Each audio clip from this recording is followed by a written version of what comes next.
أعوذ بالله من الشيطان الرجيم بسم الله الرحمن الرحيم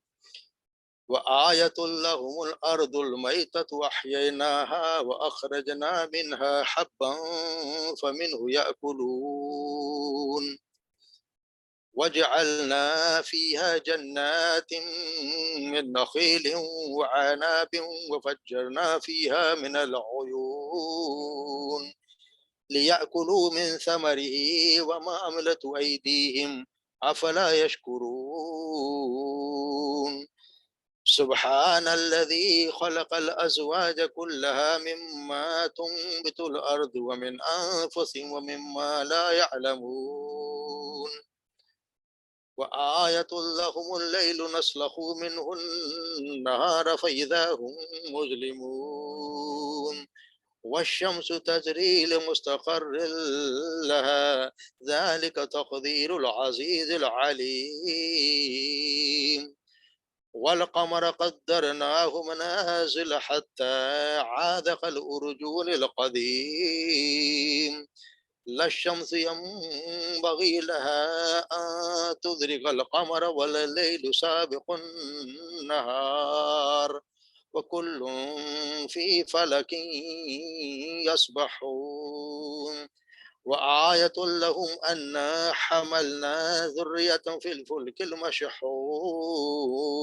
وخلقنا لهم من مثله ما يركبون وإن نشأ نغرقهم فلا صريخ لهم ولا هم ينقذون إلا رحمة منا ومتاعا إلى حين صدق الله العظيم.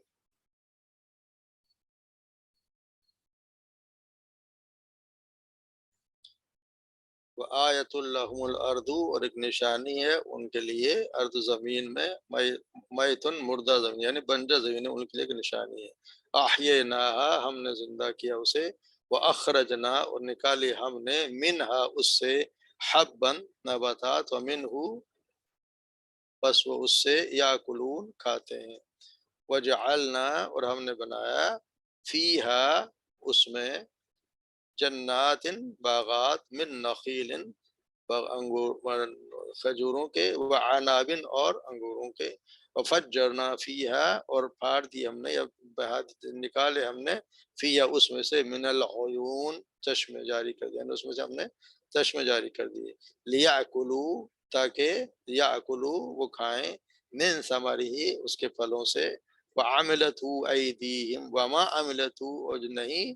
عملتہ بنایا ان کے ہاتھوں نے نہیں بنایا اس میں سے کھائیں. افلا یشکرون، کیا وہ شکر ادا نہیں کرتے. اس کا دوسرا تفسیر ہو سکتا ہے اور وہ جو ان کے ہاتھوں نے بنایا، دونوں چیزیں ہیں، جو ان کے ہاتھوں نے نہیں بنایا، یہ سویب ہے کہ جو ان کے ہاتھوں میں، تشریح ہم آپ بعد میں کریں. سبحان الذی، پاک ہے وہ ذات، خلق ازواجا جس نے بنائے، ازواجا جوڑے، کلہا اس میں سے ہر چیز کے، مما اس میں سے، تنبت الارض جو نکالتی ہے زمین، ومن انفسهم اور ان کے خود اپنوں میں سے، اپنے جانوں سے، ومما لا يعلمون اور ان میں سے بھی، لا نہیں، يعلمون وہ نہیں جانتے. وآیت لہم اللیل، اور ایک نشانی ہے ان کے لیے رات کی، نسلخ ہم کھینچ لیتے ہیں، منہ النہار اس سے دن کو،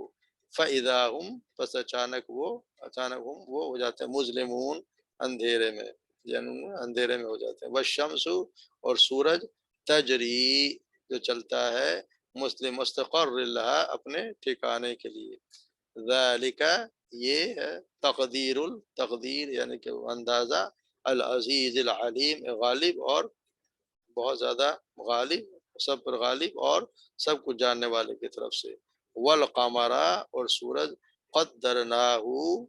مقرر کر دیا ہم نے اس کے لیے، منزلیں، حتی یہاں تک کہ عادہ وہ ہو جاتا ہے، کل ارجون القدیم ایک ٹیڑھی سوکھی ہوئی پرانی لکڑی کی طرح، ٹیڑھی لکڑی کی طرح. لشمس، اور نہیں سورج، ینبغی نہیں سورج کے لیے یہ ممکن ہی ہے، لہا اس کے لیے، ان تدرک القمر کہ وہ جا پکڑے چاند کو،